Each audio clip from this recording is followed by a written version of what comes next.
चुके हैं। मूषक जी, अब तो हम ऋषि अगस्त्य के तप स्थल के निकट ही होंगे ना? प्रभु, ऋषिवर के स्थान के जितना निकट पहुंच रहा हूँ उतना ही भयभीत हो रहा हूँ मैं। क्यों? आप क्यों भयभीत हो रहे हैं मूषक जी? प्रभु, ऋषि अगस्त्य का तपोबल, उनकी शक्ति तो विख्यात है। मैं तो पूर्व में ही मूषक हूँ, अब कहीं उनके शाप से मैं चींटी ना बन जाऊँ। मूषक जी, व्यर्थ है आपकी ये चिंता।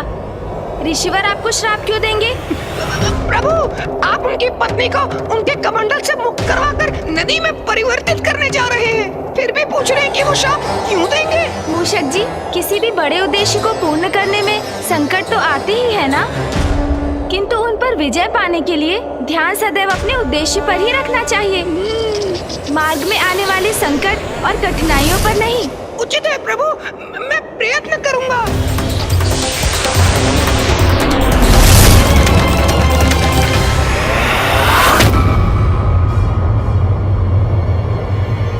वो देखिए मूषक जी, हो रहे ऋषि अगस्त्य। प्रभु के कहने पर भी मैं भयमुक्त होकर ऋषिवर के निकट जाने का साहस ही नहीं जुटा पा रहा हूँ। मूषक जी, क्या हुआ? आपने अपनी गति धीमी क्यों कर ली? चलिए अब शीघ्र नीचे उतरिए। प्रभु, मेरा सुझाव मानिए तो आपको जो भी उपाय करना है यही ऊपर से कर लीजिए प्रभु। शीघ्रता से हमारा कार्य संपन्न भी हो जाएगा, फिर नीचे जाने की आवश्यकता ही क्या है। मूषक जी, ये क्या कह रहे हैं आप? क्या ये विचार है आपका कि मैं ऋषिवर का कमंडल उठाकर यहाँ से ओझल होकर ये कार्य संपन्न करूँगा? उत्तम, अति उत्तम योजना है प्रभु। आप ना ऋषिवर का कमंडल उठा लीजिए, अपने हाथ में लेते ही उसे पलट दीजिएगा। हो गया कार्य पूर्ण, और इस प्रकार अति शीघ्र हमारे उद्देश्य की पूर्ति होगी, और जब तक ऋषि अगस्त्य के नेत्र खुलेंगे हम यहाँ से जा चुके होंगे प्रभु। मूषक जी, हम यहाँ चौर्य कर्म करने नहीं आए हैं। हम सर्वप्रथम ऋषि अगस्त्य को उनके तप से बाहर निकालेंगे, समझाने का प्रयास करेंगे उन्हें, और उसके लिए तो आपको सर्वप्रथम नीचे उतरना होगा। जी प्रभु।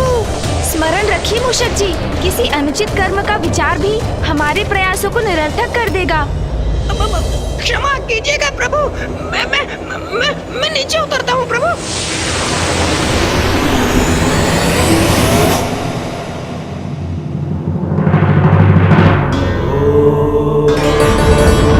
इतने दिव्य महान व्यक्तित्व वाले ऋषिवर अगस्त्य के दर्शन पाकर मैं धन्य हुआ आज।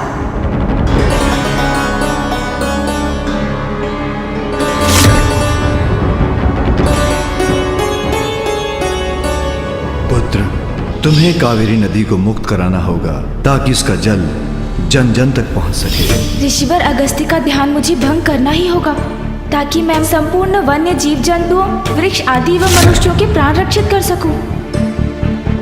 प्रभु, जो भी करना है शीघ्र करिए ना, जिससे हम भी शीघ्र यहाँ से प्रस्थान कर सके। मूषक जी, ऋषिवर को उनके तप से बाहर लाने की उचित युक्ति का विचार करने दीजिए मुझे। युक्ति का विचार?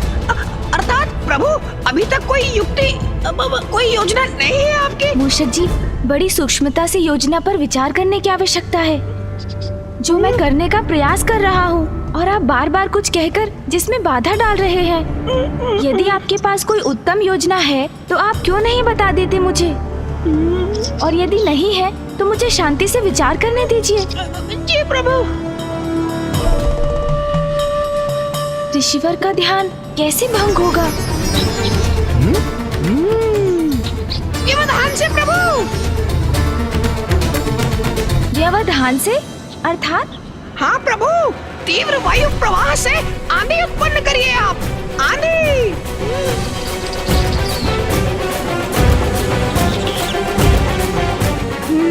उचित है मूषक जी। जी प्रभु।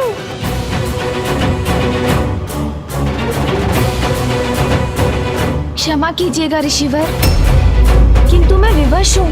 मुझे इस क्षेत्र के उद्धार के लिए ये आंधी उत्पन्न करनी पड़ रही है।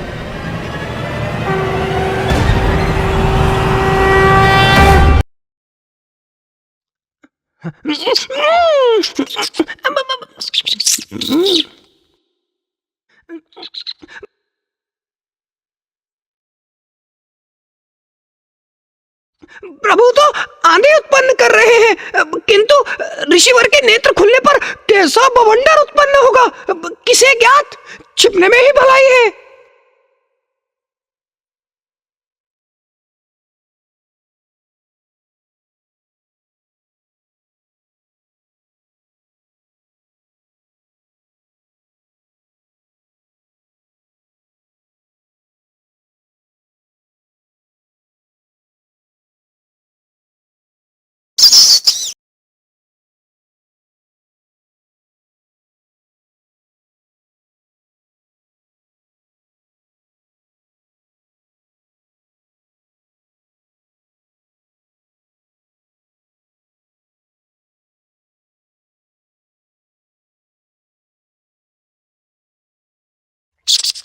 ये आंधी तो ऋषिवर तक पहुंचने ही वाली है।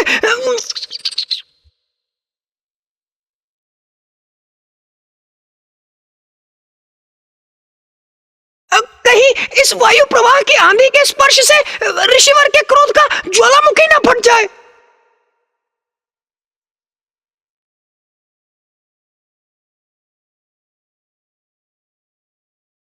अब शीघ्र भंग होगा ऋषिवर का ध्यान।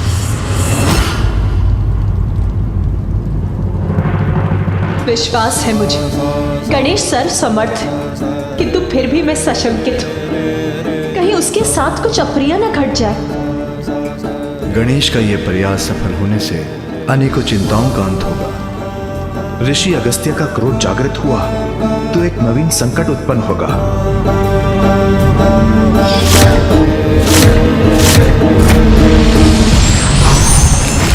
कैसी विकट परिस्थिति है ये।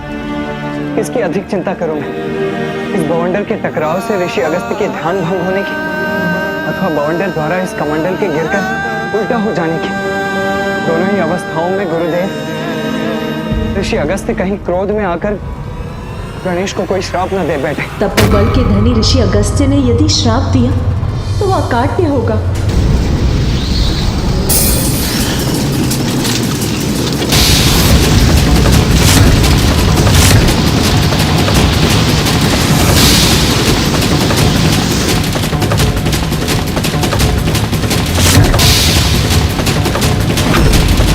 प्रतीत होता है ऋषिवर का कमंडल अब गिरने ही वाला है।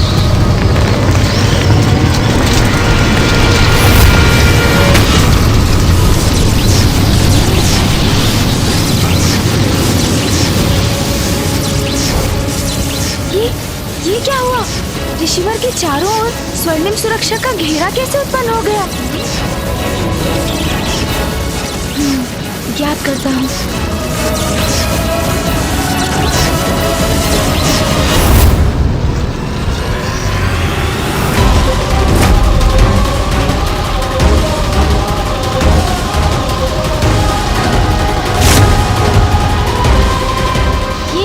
ये बवंडर तो इसी ओर लौट रहा है। हाँ प्रभु। मूषक जी सावधान।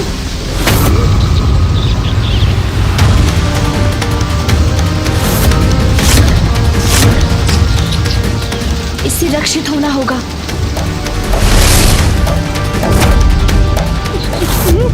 अब मैं कैसे बचूं?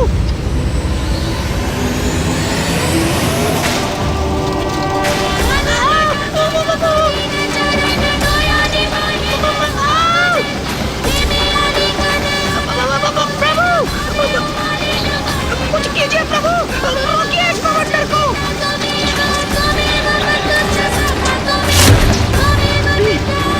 इस बवंडर को आकाश की ओर धकेल देता हूँ मैं।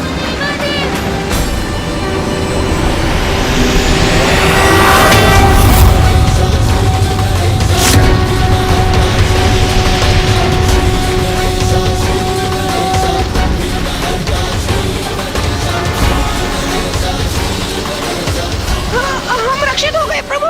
मूषक जी अब हम सुरक्षित हैं। अब ये वायु प्रवाह तो शांत हुआ, किंतु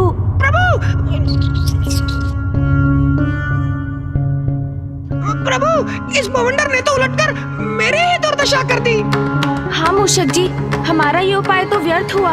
अब कुछ और सोचना होगा। और सोचना होगा? आप सोचिए प्रभु, मैं तो तनिक विश्राम कर लेता हूँ। इन टहनियों के प्रहार भी विद्युत के प्रहार समान प्रतीत हो रहे थे मुझे। विद्युत, सुना ना आपने प्रभु, विद्युत। हाँ हाँ, आपने अभी कहा था कि जैसे आपको लगा विद्युत प्रहार हो रहे हैं आप पर। नहीं नहीं प्रभु, मैं ये कह रहा हूँ विद्युत का प्रभाव अवश्य होगा रिसीवर पर, उससे इनका ध्यान अवश्य भंग होगा। हाँ, कदाचित ये उचित रहेगा मूषक जी।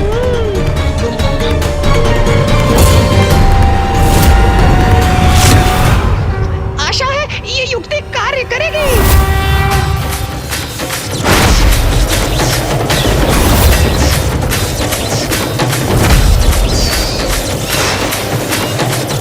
मैंने वायु का सुझाव दिया था तो विद्युत के समान प्रतीत हुआ था। अब विद्युत के सुझाव से कहीं अग्निबाण न हो जाए मुझ पर, मेरा तो छिपना ही उचित है।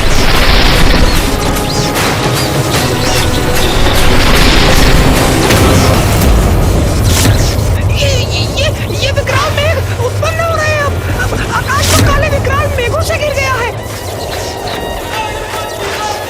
ऋषिवर तो अभी भी ध्यान मग्न ही है। अब इनको उनका ध्यान भंग होते ही मैं भी संकट में पड़ सकता हूँ। मेरा इस वृक्ष की आड़ से स्वयं को सुरक्षित करना ही उचित है।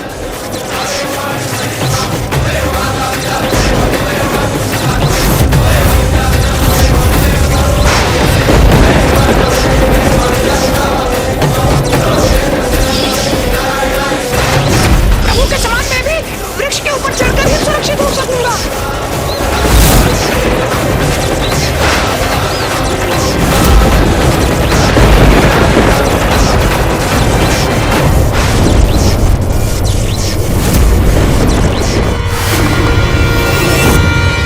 ये गणेश ने ये क्या कर दिया? विद्युत के प्रहार से ऋषि अगस्त्य अवश्य क्रोधित हो जाएंगे। पुत्र गणेश, हमारी चिंता मुझसे व्याकुल कर रही है।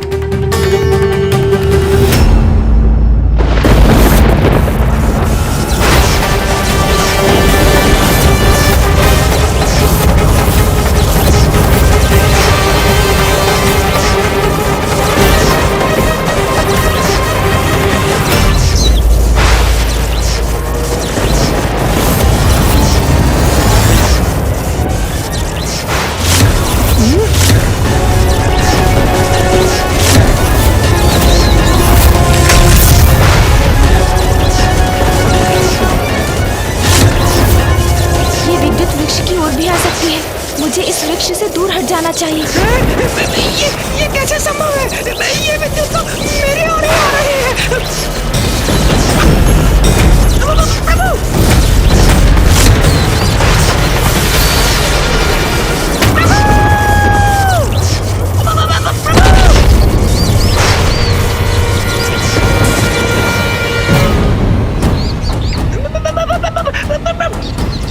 मूषक जी,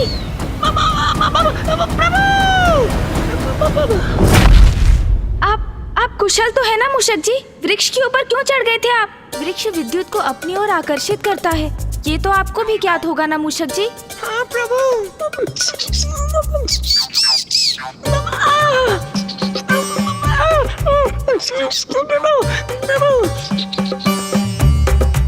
मेरा मुख, मेरा सुंदर मुख, क्या हो गया इसे?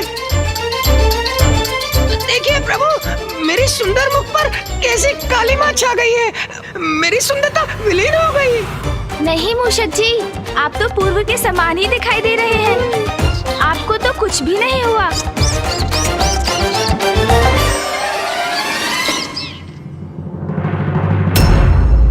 मूषक जी, बवंडर और विद्युत तो ऋषिवर का स्पर्श भी नहीं कर सके। इनसे भिन्न कुछ और उपाय करना होगा मुझे। प्रभु गणेश की सारी योजनाएं असफल हो रही हैं। मुझे शंका है, कहीं उसकी योजना का कोई भीषण परिणाम न हो। कहीं ऋषि अगस्त्य अत्यधिक क्रोधित न हो जाए। गणेश की युक्तियां। अभी तक गणेश ने अपनी बुद्धि से उपजी युक्ति का कहाँ प्रयोग किया है, और वही उसकी भूल है। बुद्धि का देवता है वो, उसे अपनी बुद्धि से युक्ति लगानी होगी, तभी सफल होगा वो। प्रभु, अब तो कदाचित भी ऋषिवर को उनके तप से बाहर ला सकता है। हाँ प्रभु, मैंने विचार कर लिया है। नहीं मूषक जी, मुझे क्षमा कीजिए। मुझे ज्ञात है आप मेरी सहायता करने का प्रयास कर रहे हैं, किंतु अब नहीं। मैं आपके सुझाव लेता रहा, वो मेरी भूल थी, किंतु इस बार तो मैं अपनी बुद्धि की युक्ति पर ही चलूंगा।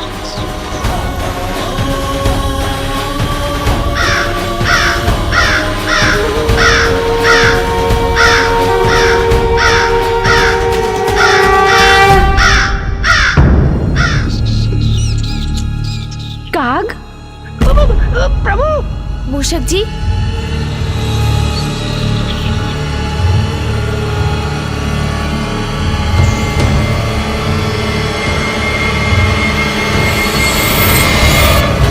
युक्ति तो मिल गई मूषक जी।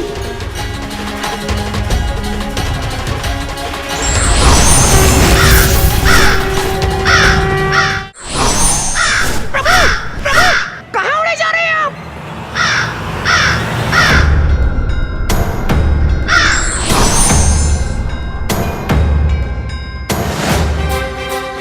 प्रभु, मुझे यहाँ अकेले छोड़ गए। यदि ऋषिवर का ध्यान भंग हुआ तो, और मैं उनकी दृष्टि में पड़ गया तो अवश्य शाप दे डालेंगे मुझे।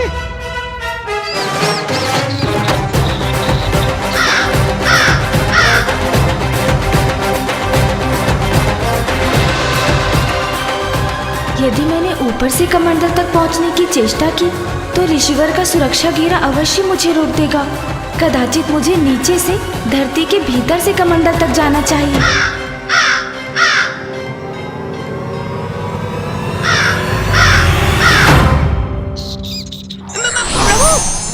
प्रभु, आप लौट आए? हाँ मूषक जी, लौट आया मैं, क्योंकि मुझे आपको एक कार्य सौंपना है। आपको यहाँ से ऋषि अगस्त्य तक धरती में सुरंग बनानी है। सुरंग का निर्माण करना है ऋषिवर तक? हाँ मूषक जी, जिससे मैं सुरंग के मार्ग से ऋषि अगस्त्य तक पहुँच सकूं। विलंब मत कीजिए आप। जैसे आपकी आज्ञा प्रभु। यदि मुझे कुछ हो जाए तो स्मरण रखिएगा कि मैंने अपने प्राण न्यौछावर कर दिए अपनी स्वामी भक्ति में। मैं हूँ ना मूषक जी, फिर क्यों चिंता कर रहे हैं आप? आपको कुछ नहीं होगा, आप शीघ्रता कीजिए, अपना कार्य आरंभ कीजिए आप। जी प्रभु।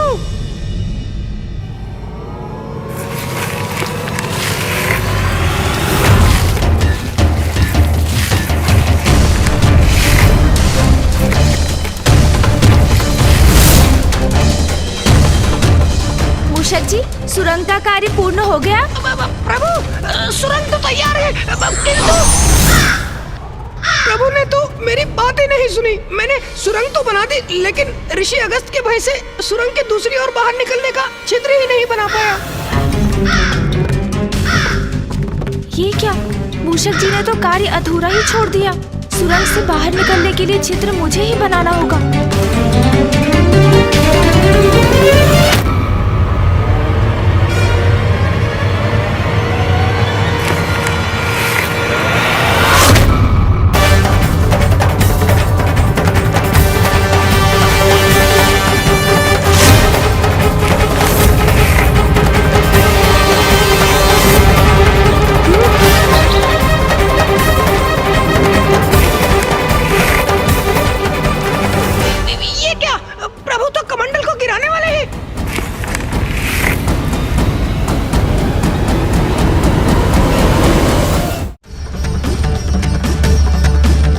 ऋषिवर के कमंडल के गिरने से कहीं अस्त का अनर्थ न हो जाए। विलंब उचित नहीं, शीघ्रता करो गणेश।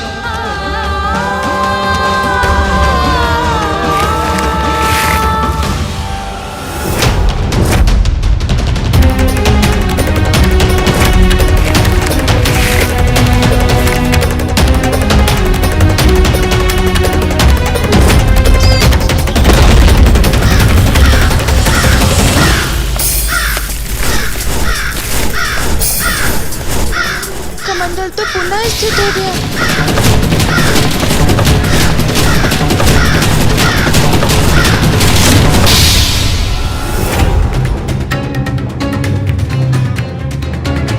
हाँ गणेश, यही युक्ति उचित है।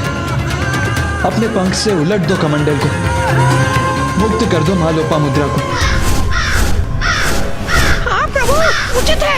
आपके पंख फड़फड़ाने से कमंडल गिर जाएगा।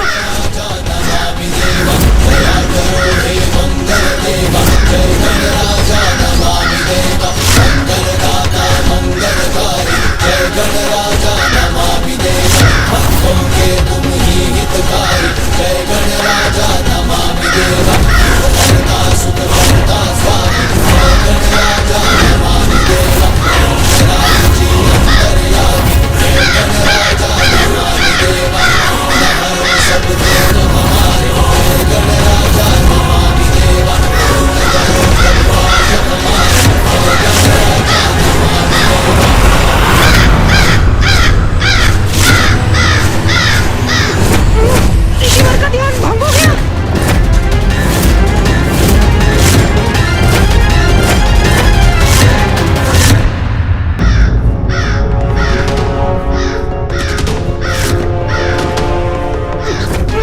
ऋषिवर का ध्यान भंग हो गया।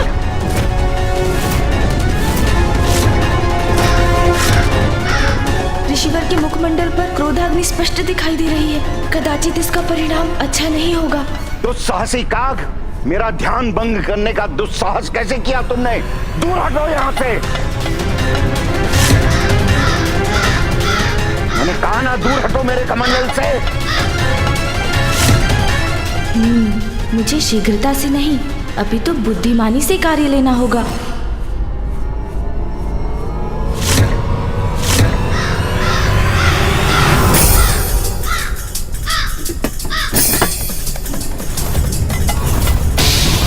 इस काग का इतना दुस्साहस मेरे कमंडल का जल पीने को आतुर है।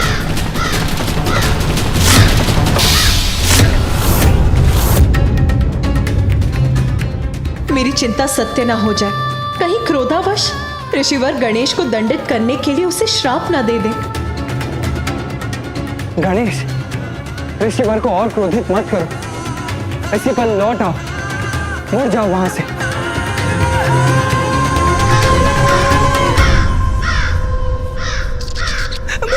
प्रभु संकट में है। नहीं, मुझे उनकी सहायता के लिए कुछ करना होगा।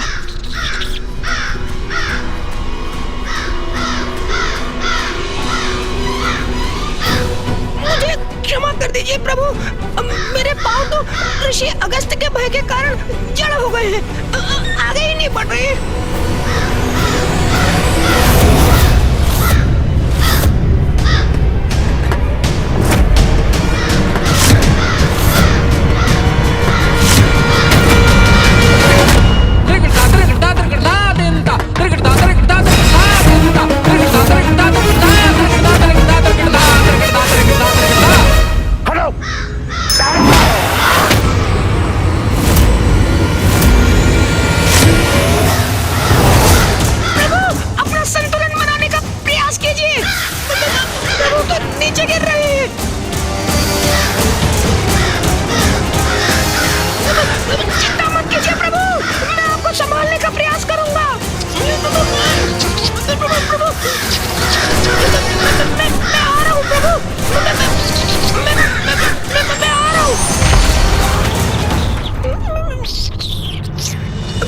प्रभु, आप कुशल तो हैं?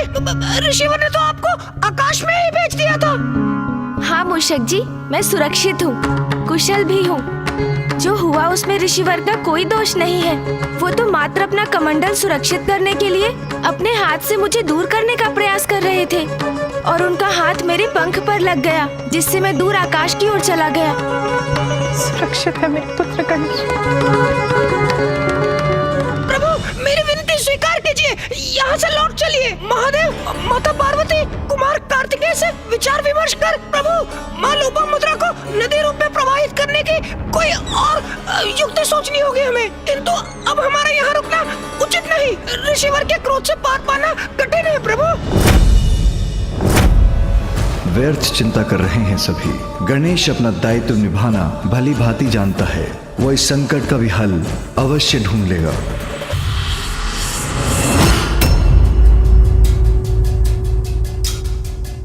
अब दूर हट गया वो काग। पुनः ध्यानस्थ होता हूं मैं।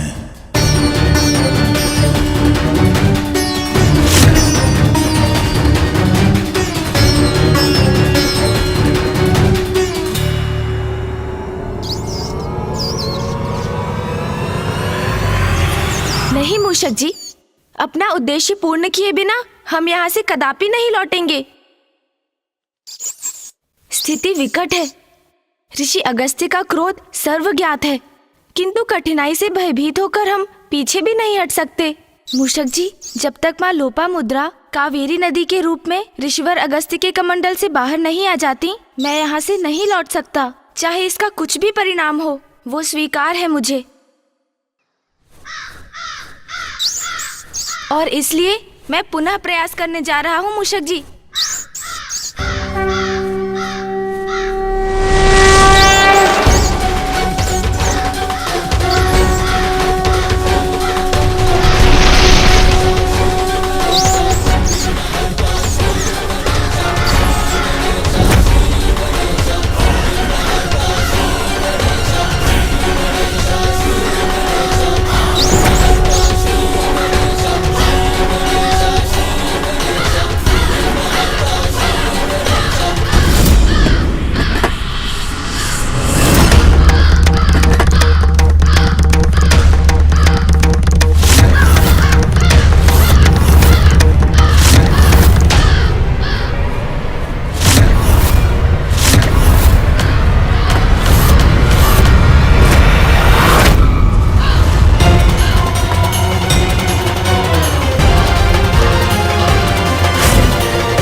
पुनः आ गए काग।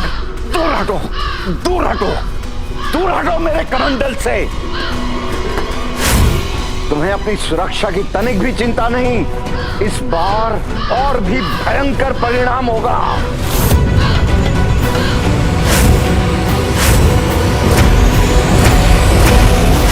दूर हटो, दूर दूर हटो। काग, तुमने मेरी चेतावनी सुनी नहीं। दूर हटो यहां से।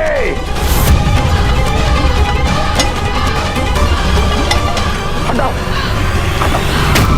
मेरे कमंडल को स्पर्श भी किया तो उसका भयंकर दुष्परिणाम भुगतोगे तुम। हटो यहां से, जाओ। मेरा कमंडल।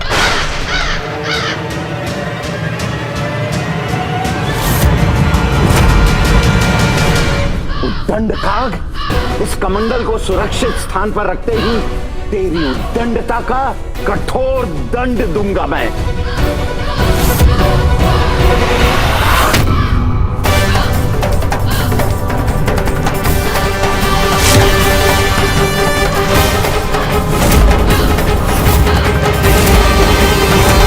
मेरे कमंडल पर स्थित होने का दुस्साहस कैसे किया तुमने?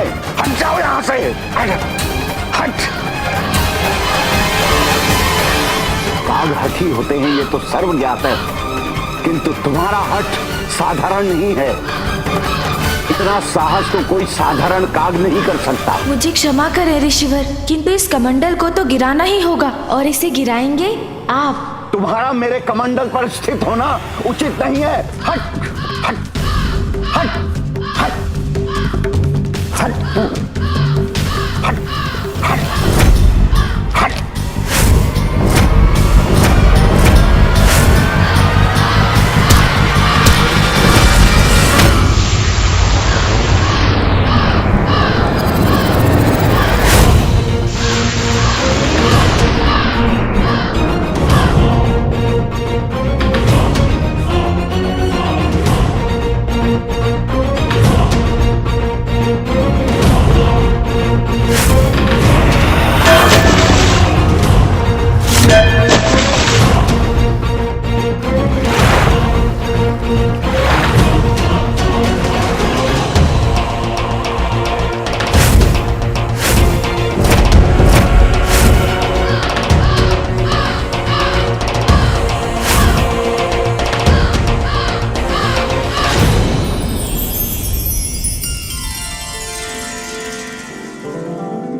माता, आप कमंडल से बाहर आइए।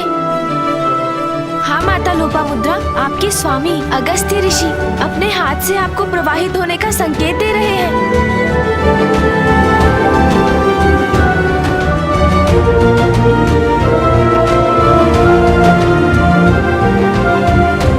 आप अपने जल को प्रवाहित कीजिए माता।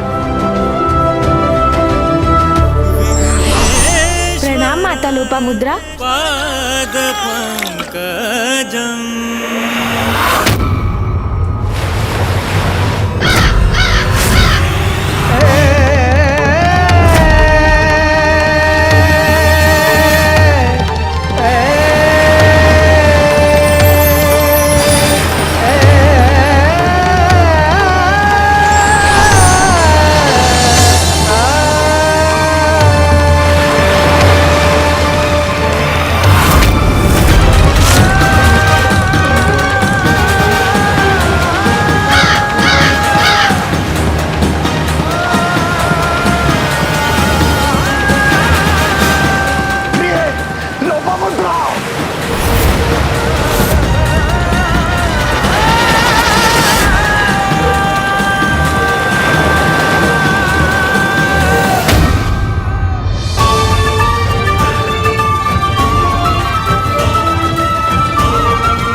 इतना बड़ा अनर्थ कैसे किया तूने?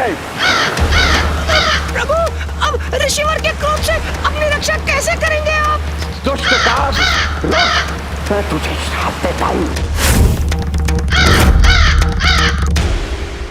ऋषिवर का क्रोध अपने चरम पर पहुंच चुका है।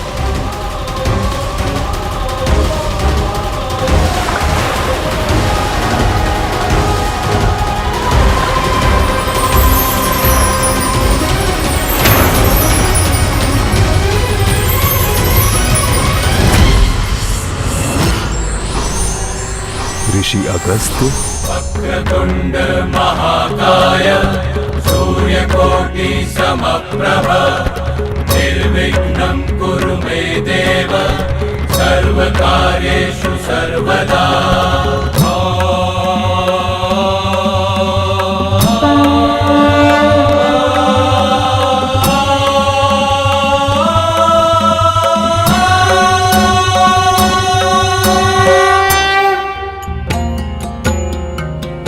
प्रणाम प्रभु महागणपति, प्रणाम प्रथम पूज्य गणेश।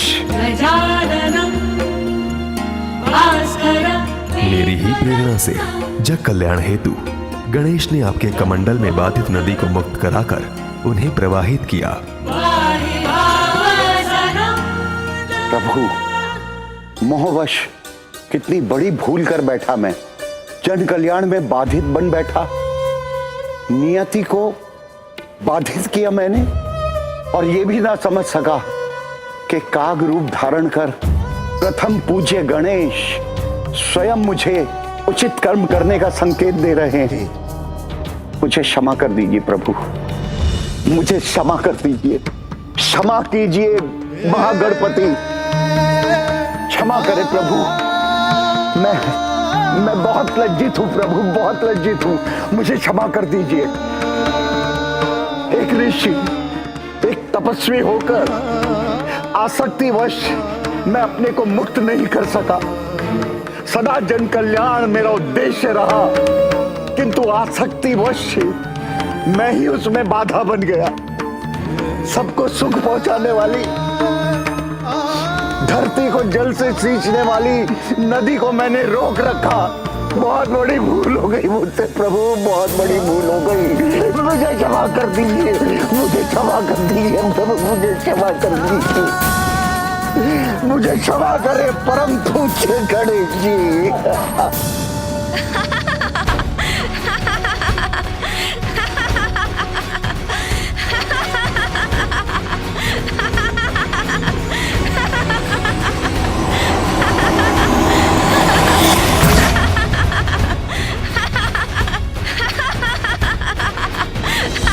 आप मेरी भूल पर हंस रहे हैं परम पूज्य गणेश, उचित है। कदाचित ऐसी भूल का यही उचित परिणाम है। ऋषिवर, आप अभी ये जो कर रहे हैं उसे देखकर मुझे उस समय का स्मरण हो आया जब मामा श्री हरिनारायण ने मेरे समक्ष उठक बैठक कर मुझे हंसाया था। इसलिए मैं ये विधान करता हूँ, आज से जो भी मेरे समक्ष ये दोनों क्रियाएं करेगा, मैं उसकी सभी धर्मोचित मनोकामनाएं यथाशीघ्र पूर्ण करूँगा।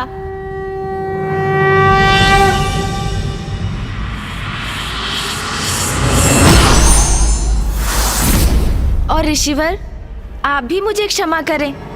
मेरा आशय आपको दुख पहुंचाने का कदापि नहीं था। भूल तो मुझसे हुई थी। मेरे द्वारा सागर जलपान से ही यहाँ सूखा पड़ा था। उसी सूखे की समाप्ति के लिए नदी प्रवाहित करना चाहता था, किंतु पत्नी प्रेम वश में उसमें स्वयं बाधा बना। ये भी भूल गया कि लोपामुद्रा का जन्म दक्षिण के अकाल को समाप्त करने के लिए ही हुआ था। किंतु अब तो भूल का सुधार भी हो चुका है। देखिए ना ऋषिवर, अब तो नदी प्रवाहित भी हो रही है।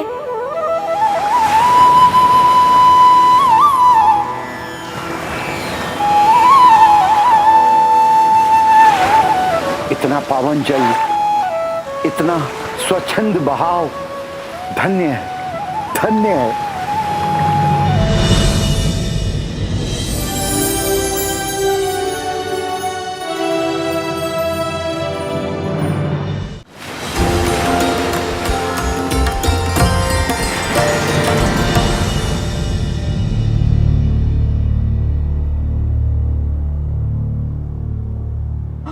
प्रभु, जल, प्रभु कृपा कीजिए, जल।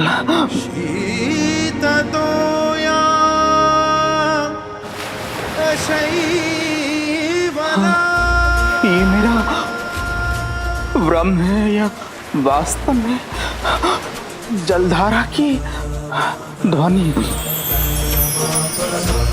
हे परमानंदे कुरु करुणामय कातरवंगे तव तट निकटे यस्य निवासः खलु वैकुंठे प्रभु, आप धन्य हैं।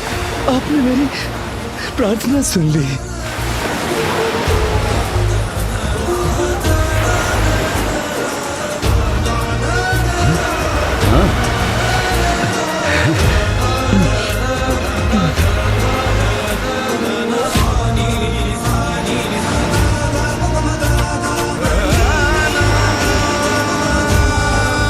इस नदी के जल ने तो हमें तृप्त कर दिया। अब हम अपना जीवन यापन करने में समर्थ हैं।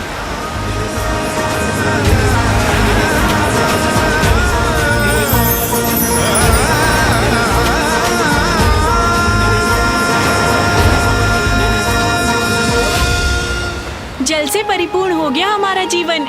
अब कोई कमी नहीं है हमारे जीवन में। इस जलधारा ने तो हमारा जीवन ही सुखमय बना दिया।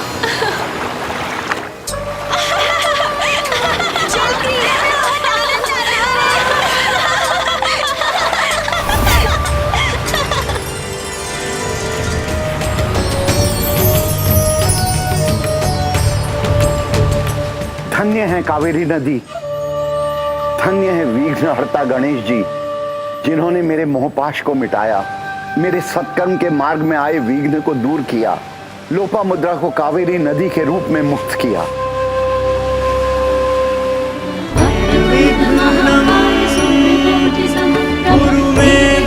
माँ लोपामुद्रा का कावेरी नदी के रूप में प्रवाहित होने से मेरा कार्य संपन्न हुआ। अब दक्षिण में कभी जल का अभाव नहीं रहेगा। देखा स्वामी, जो कोई नहीं करना चाहता था, जो कोई नहीं कर सकता था, वो हमारे पुत्र गणेश ने कर दिखाया। घटनाओं के इस क्रम ने मुझे महादेव के समक्ष अपनी चिंता व्यक्त करने का अवसर नहीं दिया, किंतु अब सभी के यहाँ से प्रस्थान के बाद मैं उन्हें अपनी दुश्चिंता के विषय में बताऊंगा। कदाचित अभी उसमें विलंब नहीं हुआ है।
मनोरंजक है तुम्हारी क्रीड़ा,